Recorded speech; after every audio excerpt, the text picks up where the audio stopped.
जय श्री कृष्ण मित्रों। शिव शक्ति एस्ट्रोलॉजी और ज्योतिष बाय सुनील में आपका स्वागत है। ये दोनों हमारे चैनल चल रहे हैं।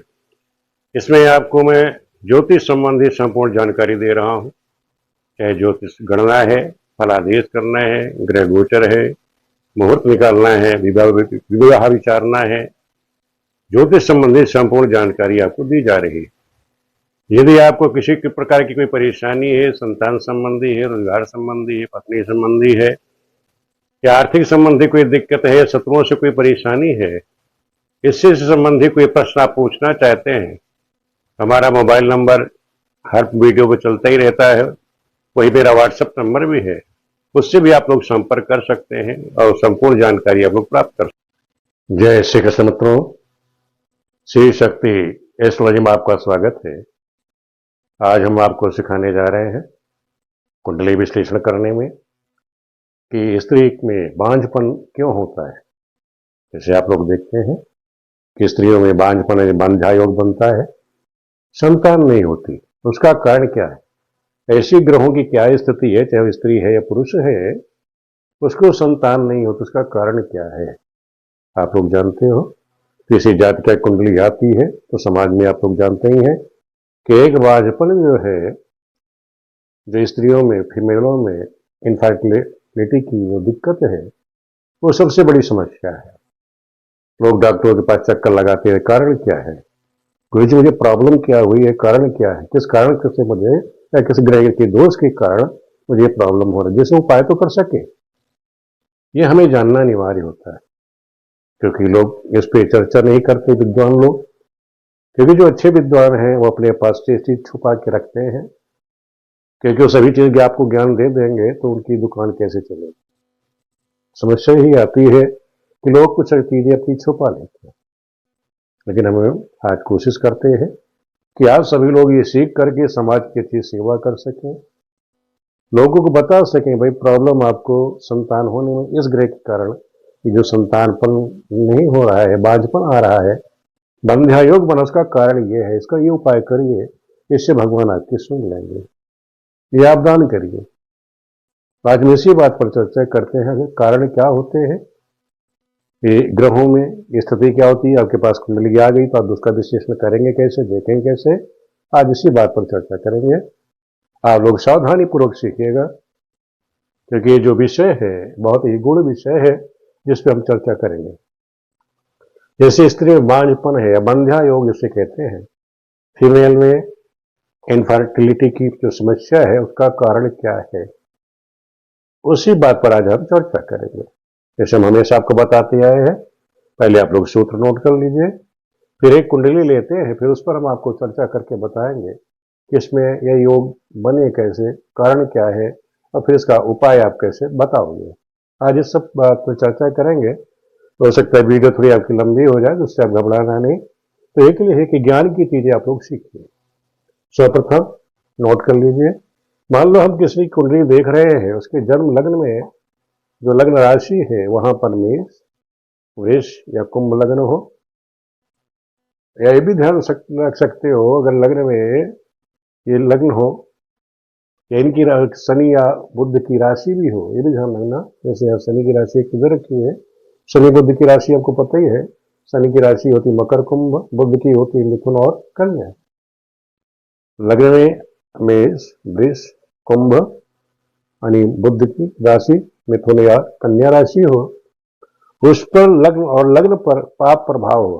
पाप प्रभाव का मतलब लग्न पर पाप ग्रहों की दृष्टि हो, जैसे सूर्य है, राहु है, शनि है, इनकी दृष्टि पड़ रही हो, तो क्या होगा, ऐसे जातक हो या जातिका हो, उस पर संतान नहीं होती, बांझपन का योग आ जाता है। स्त्री की कुंडली है, जिससे क्या कहते हैं, बांझ कह देते हैं, तो उसको संतान नहीं होगी। अगर इस तरह का योग बन रहा है तो संतान संबंधी उसको प्रॉब्लम आएगी। दूसरा आप क्या नोट चेक करेंगे उसमें कि सूर्य और शनि की युति, सूर्य और शनि की युति उसके अष्टम भाव में तो नहीं है। शनि सूर्य की युति हो या दृष्टि हो, ये भी ध्यान रखो, शनि सूर्य की दृष्टि अष्टम भाव में हो रही हो, या शनि युति हो, या शनि सूर्य की वहां दृष्टि पड़ रही हो, या सूर्य शनि आपस में एक दूसरे से दृष्ट हो, तो भी क्या होगा, वहां संतान नहीं होने देगा, वो बांधा योग बना देगा। नेक्स्ट समझ लीजिए सूत्र को। तीसरा सूत्र क्या है? शनि और सूर्य जो है छठे भाव में हो। छठा भाव जानते हैं आप रोग का होता है। सूर्य शनि अगर छठे भाव में बैठे हुए हो, और जो छठे भाव का स्वामी है, जो रोग का स्वामी है, कष्ट का कारक है, खर्चेस के साथ बैठे हो। कौन बैठा हो? सूर्य और शनि बैठे हो। और यह सप्तमस्थ चंद्रमा, यह सप्तम भाव में चंद्रमा हो, उस पर बुध की दृष्टि पड़ रही। पहला नियम क्या है कि सूर्य शनि छठे भाव में, छठे भाव के स्वामी के साथ बैठे हो तब भी संतान होने में दिक्कत दे देगा। यह सप्तम भाव में चंद्रमा स्थित हो, उस पर बुध की दृष्टि हो। या ऐसा भी हो सकता है चंद्रमा और बुध पर सूर्य शनि की दृष्टि पड़ रही हो, या सूर्य चंद्र पीड़ित हो, तब भी क्या होगा? संतान में बाधा पैदा कर देगा। ये चीज आप लोग ध्यान रखेंगे। इस तरह की दिक्कतें हमने जो देखी है प्रैक्टिकली, वो हम आपको समझा रहे हैं। बहुत सी चीजें जो मैं बोलता जा रहा हूँ वो पुस्तक में नहीं मिलेंगे, जो हमारा अपना भी अनुभव है वो भी मैं आपको साथ साथ इसमें बोलता जा रहा हूँ। अगला देख लीजिए, चौथा क्या है कि पंचमेश, जो पंचम भाव का स्वामी है, वो नीच राशि में हो या नवम भाव में पाप ग्रह बैठे हो, तब भी क्या होगा? ये स्त्री को संतान होने में बाधा पैदा करता है, स्त्री को संतान नहीं होने देता, उसे बंध्या योग बना देता है। नेक्स्ट समझ लीजिए, चंद्रमा और शनि की दृष्टि अष्टम भाव पर हो तो भी क्या होगा? संतान में बाधा पैदा करेगा। संतान में चंद्र शनि अष्टम में बैठे तो क्या दिक्कत देगा, अभी हम चर्चा करेंगे तब आपको हम समझाएंगे।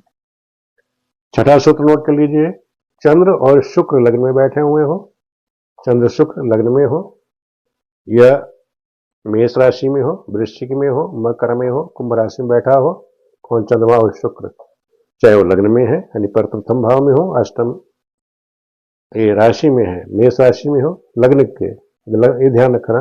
दोबारा समझा देता हूं, चंद्रमा और ये शुक्र लग्न में बैठे हो, लेकिन लग्न में कौन सी राशि हो? मेष, वृश्चिक, मकर या कुंभ राशि लग्न में बैठी हो, राशि हो, और खष्ट भाव में पाप ग्रह बैठे हो, तब संतान बाधा योग बनता है।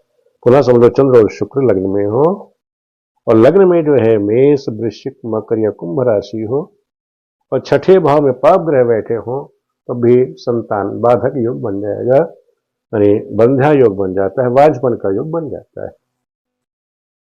नेक्स्ट समझ लीजिए, पंचमेश, पंचम भाव का जो स्वामी है वो छठे भाव में बैठ जाए, या तृतीय भाव का स्वामी पंचम में हो, या जाके द्वादश भाव में बैठ जाए, तभी स्त्री का बांझ का योग बन जाता है, स्त्री बांझ का योग बन जाएगा। नेक्स्ट सूत्र समझ लीजिए, अगर पंचम स्थान में या पंचमेश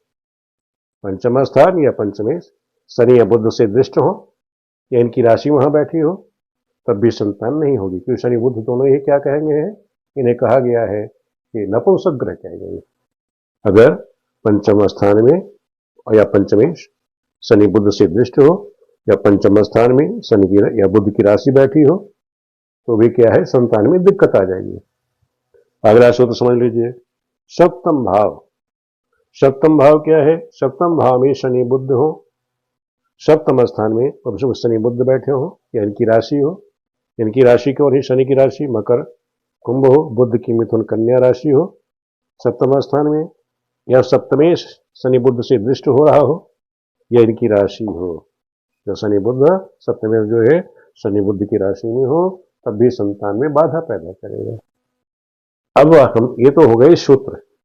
अब आपको हम समझाते हैं आखिर कारण क्या होता है, कि आप लोग ये समझ लो कि संतान में सबसे बड़ी जो समस्या है तो उसका कारण क्या है।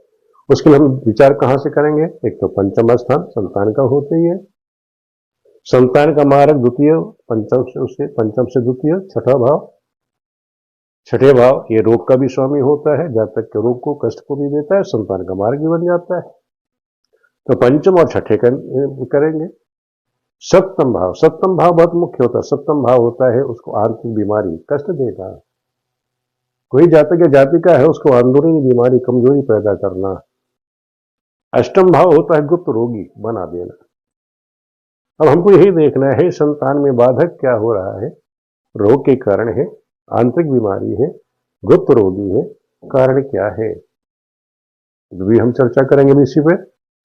उसको बीमारी क्या, परेशानी क्या है। पहले हम ग्रहों की स्थिति देख लेते हैं। जैसे धनु लग्न की कुंडली है और लग्न में शुक्र सूर्य बैठे हैं और चौथ में राहु है, दशम में केतु है, एकादश में शनि, द्वादश में बुध है, पंचम में मंगल, सप्तम में गुरु और अष्टम में चंद्रमा बैठा हुआ है। इस कुंडली का हम विश्लेषण करते हैं, क्या इस जातक को संतान, जातिका को संतान होगी नहीं होगी, या जातक को संतान होगा या नहीं होगा। मान लो लड़का लड़की किसी कुंडली है मेरे पास विश्लेषण के लिए आ गई, तो सबसे पहले हम अपने सूत्रों को लागू करते हैं, देखते हैं कि अगर लग्न में जो लग्न की राशि है वहां पर मैंने कहा मेष, वृष या कुंभ राशि हो, या बुध की राशि हो, मिथुन कन्या राशि हो, या शनि की राशि मकर कुंभ हो, तो यहां पर हमने देखा कि इसमें से कोई भी राशि यहां पर नहीं है।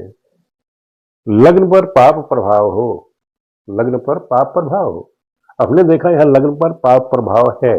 कैसे प्रभाव है, एक तो लग्न में जो पाप ग्रह हमारा सूर्य बैठा हुआ है, दूसरा लग्न पर आप देख रहे शनि की दृष्टि भी सूर्य पर पड़ रही है। तो आप ये कहेंगे कि भाई जो है लग्न हमारी ये पीड़ित, शनि से पीड़ित हो गई, सूर्य पर दृष्टि पड़ रही शनि की।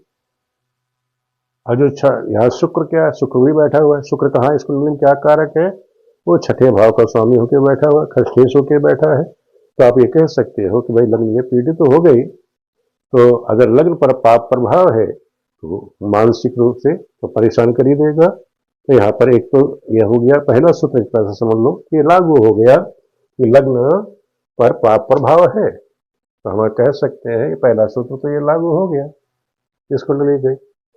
दूसरी चीज हम देखते हैं, सूर्य और शनि की युति हो और अष्टम भाव में बैठा हो। सूत्र हमारा कहता है कि सूर्य शनि अष्टम में बैठे हो। अब अष्टम भाव में तो सूर्य शनि है तो है नहीं। मैंने ये भी बताया था कि अगर सूर्य शनि की युति हो, अष्टम में बैठे हो, या सूर्य शनि पर आपस में एक दूसरे की दृष्टि हो, एक दूसरे को पीड़ित कर रहे हो।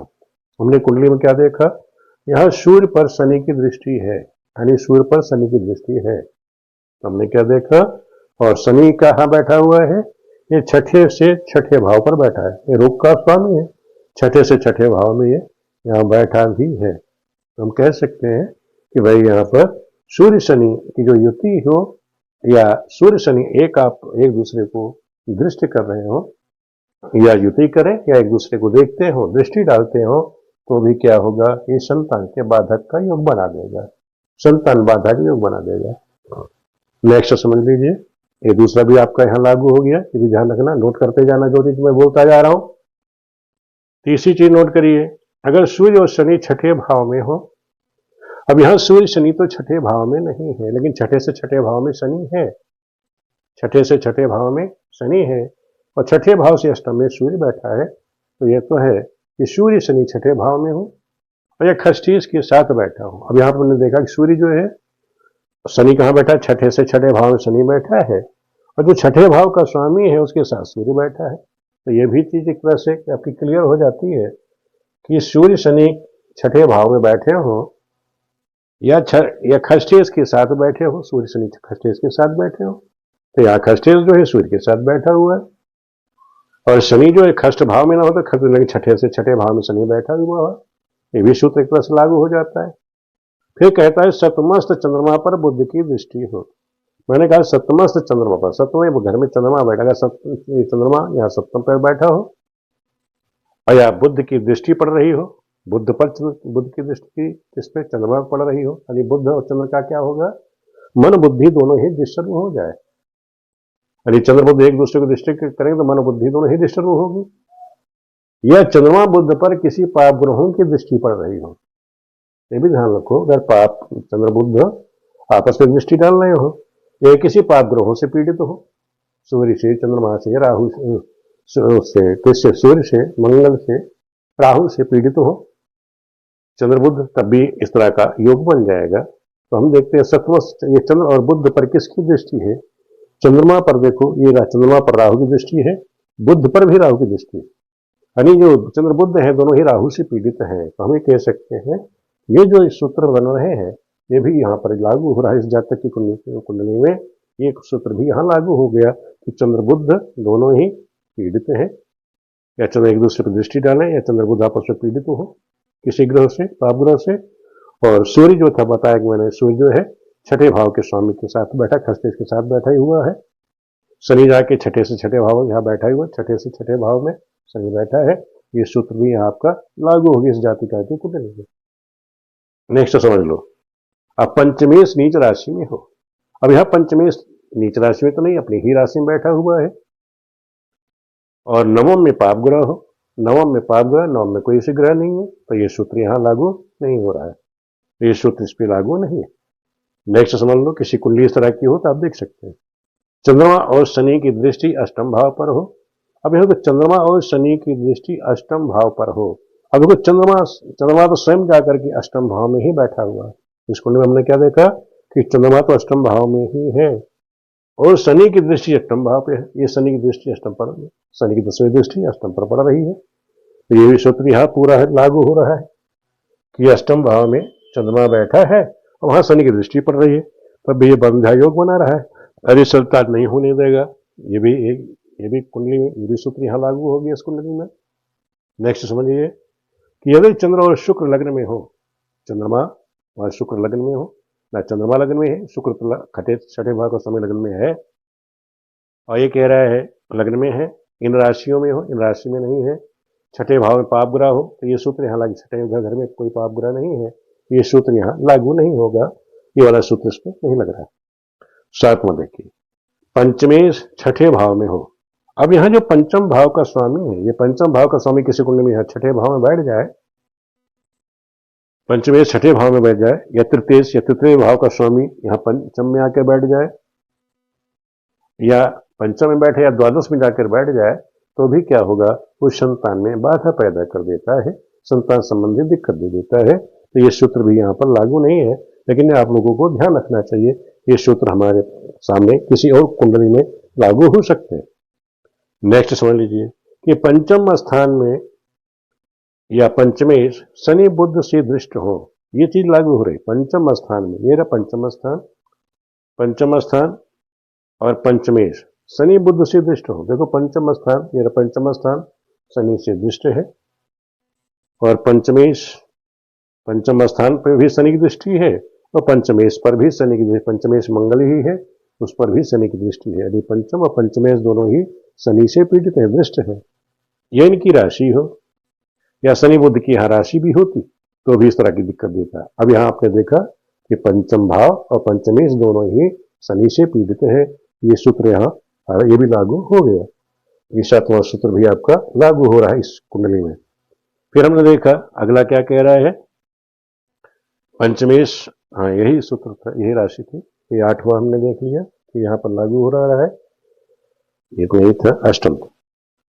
लास्ट सूत्र देख लीजिए कि सप्तम स्थान में शनि या बुध हो।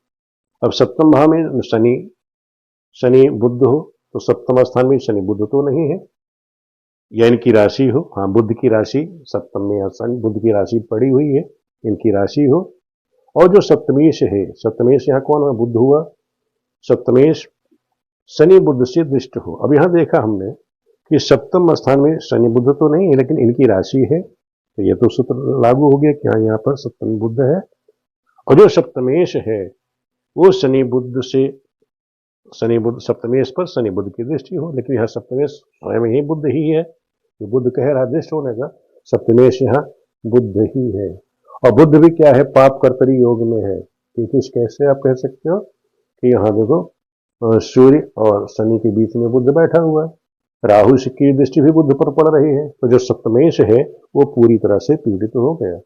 सप्तमेश पे राहु की दृष्टि, सप्तमेश पाप कर्तरी योग में, इस तरह से आप कहते हैं ये सूत्र भी लागू हो गया कि ये भी सूत्र यहाँ लागू हो गया।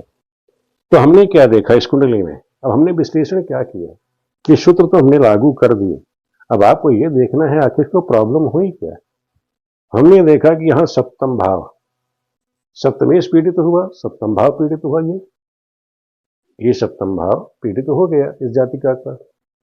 और दूसरा हमने क्या देखा कि अष्टम भाव जो चंद्रमा था, यहाँ अष्टम भाव भी इसका पीड़ित है, सप्तम भाव भी इसका पीड़ित हुआ, हमने देखा कि शनि की दृष्टि अष्टम पर है, सप्तमेश जो था पापकर परियोग में राहु की दृष्टि पड़ रही है। तो यहाँ पर हमने देखा कि ये जो सप्तम भाव से संबंधी, अष्टम भाव से संबंधित इस जातिकों को प्रॉब्लम दिखाई दे रहा है, कुंडली में साफ दिखाई दे रहा है। संतान में भी देखो, संतान में भी शनि की दृष्टि पड़ रही है, तो यहाँ पर भी ये भी पीड़ित हुआ। लेकिन यहाँ पर देखो राहु की दृष्टि भी अष्टम पर है, ये कह सकते हो आप, राहु की दृष्टि अष्टम पर, शनि की दृष्टि अष्टम पर, और चंद्रमा, तो ये दो चीज हो गई। यहाँ पर दो निगेटिव हमको क्या क्या मिले, यहाँ शनि की दृष्टि पड़ रही है, एक निगेटिव आ गया। यहाँ सूर्य और शुक्र जो खर्चेश है उसकी भी दृष्टि यहाँ पड़ रही है, और उसकी राशि भी है, तो मिथुन की राशि है। इस तरह के जो योग पड़ रहे हैं, तो हमने क्या देखा कि इस जातिका का कारण क्या है संतान न होने का। आप ये कह सकते हो, एक तो उसको आंतरिक प्रॉब्लम है, इस जातिका को क्या है, सप्तम संतान न होने की आंतरिक प्रॉब्लम भी है, शारीरिक। दूसरा इसका जो अष्टम है, अष्टम क्या, गुप्त रोगी। गुप्त रोग में आप क्या कह सकते हो, चंद्रमा बैठा है, राहु की दृष्टि पड़ रही है, तो चंद्रमा क्या होता है, खून का कारक होता है। तो खून आप देखते हैं कभी कभार स्त्रियों में आपने देखा है कि वो प्रदर का रोग होता है जिसमें उनको सफेद पानी जाता है। इस तरह से आप कह सकते हो इस स्त्री को भैया गुप्त स्थान से पानी तो नहीं जा रहा है। जैसे स्त्रियों में होता है ये रोग, आकस्मिक होता रहता है, आप लोग जो पढ़ लेना है, डॉक्टर बता देगा कि स्त्री में क्या रोग होता है कि गुप्त स्थान से उनको पानी जाता है। तो यहाँ देखो जल तत्व है और वो पीड़ित है, शनि है, पीड़ित है, उसको नसों की दिक्कत आ रही है इस तरह की। राहु इन्फेक्शन का कारक है, तो उसके इस तरह का कोई इन्फेक्शन जरूर होगा। मंगल की भी दृष्टि है, मंगल भी खून का ही कारक है, चंद्रमा भी खून का कारक है। इससे खून से संबंधित जो खून उसका पानी बन जाता है और गुप्त द्वार से उसके बाहर जा रहा है। तो इस तरह के प्रॉब्लम, आंतरिक प्रॉब्लम भी है। तो इस तरह से जातिका का अगर हम इलाज कराते हैं, कोई जातक आपके पास पूछने आ जाए तो ज्योतिषी का कार्य हो जाता है कि तो सबसे पहले आप मेडिकली देखो कि उसको मेडिकली प्रॉब्लम अंदरूनी बाहरी दोनों है। इस तरह की प्रॉब्लम जैसे मैंने आपको बताई, इस तरह की प्रॉब्लम उसको चल रही है। फिर उसको बाद आप देखेंगे कि हम उपाय क्या करें, जो हमारे शास्त्रीय विधि से हम उसको क्या उपाय बताएं। तो हमने उसको देखा है कि हमें चंद्रमा भी पीड़ित है, बुध भी पीड़ित है, तो संतान के जो कारक है बृहस्पति है। अब देखो यहाँ बृहस्पति से पंचम शनि बैठा हुआ है, चंद्रमा से पंचम बुध बैठा है, दोनों ही नपुंसक ग्रह यहाँ बैठे हुए हैं। केतु से पंचम भी संतान को देखा जाता, वहां भी शनि बैठा हुआ है। कि संतान के जो बाधक ग्रह हैं वो भी सब बैठे हुए। देखो बृहस्पति से पंचम तो शनि, चंद्रमा से पंचम तो बुध बैठा है, केतु से पंचम शनि की राशि, यानी जो नपुंसक ग्रह हैं, बुध है, शनि नपुंसक ग्रह गए हैं, तो संतान की जो बाधक ग्रह है उससे बहुत ज्यादा ये कुंडली पीड़ित है। यानी संतान होने में बहुत ही ज्यादा दिक्कत है, परेशानी बच्ची को है। लेकिन कहते हैं कि भाई भगवान की कृपा हो जाए, इसलिए हम कह सकते हैं जैसे यहाँ बुध है, बृहस्पति बैठा हुआ है, तो ऐसे जातक को क्या करना चाहिए, जैसे हरिवंश पुराण का पाठ है, संतान गोपाल का जाप करना है। अगर इस तरह का आप उपाय करवा देते हैं इस जातक जातिका से, इस तरह किसी कुंडली आपके पास आ जाए तो भगवान नारायण की कृपा हो जाए तो उसको संतान हो सकती है। जबकि यहाँ संतान का योग नहीं, बांझपन का योग है। आप यही कह सकते हो भाई देखो ये उपाय करा लीजिए, अगर नारायण की कृपा हो जाती, भगवान की कृपा हो जाती है तो उनकी कृपा से हो सकता है।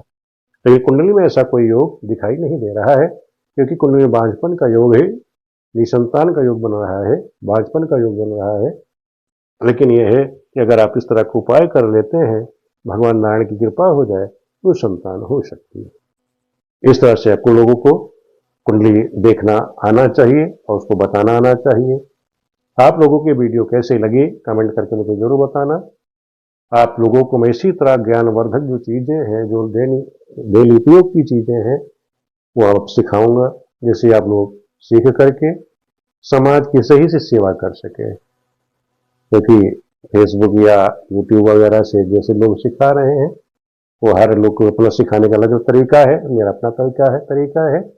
आप लोगों को कैसा लगा वीडियो देखने के लिए आप सभी मित्रों का बहुत बहुत धन्यवाद।